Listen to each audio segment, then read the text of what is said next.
శ్రీ మహాగణాధిపతయే నమః. శ్రీ గురుభ్యో నమః. సంక్రమణం నాడు దర్భాసనంపై కూర్చుని దేవతారాధన చేస్తే అటువంటి వాడు జన్మజన్మల దారిద్ర్యం నుండి విముక్తుడవుతాడు. పూర్వకాలంలో ఒక ఆవిడ చాలా కాలం పాటు, దాదాపు 40 సంవత్సరాల పాటు కటిక దారిద్ర్యాన్ని అనుభవించింది.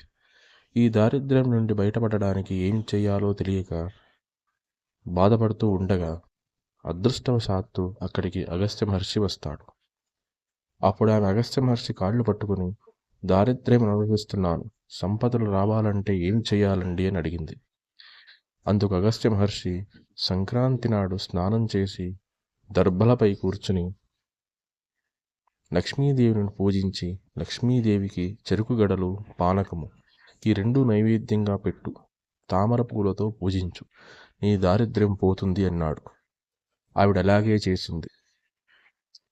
లక్ష్మీదేవి ప్రత్యక్షమై, ఈ సంక్రాంతి నాడు నేను పౌష్యలక్ష్మి అనే పేరుతో తిరుగుతూ ఉంటాను.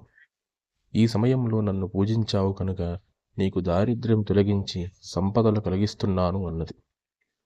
ఇది సంక్రాంతి రోజు దర్భాసనంపై దేవతారాధన విశిష్టత. స్వస్తి.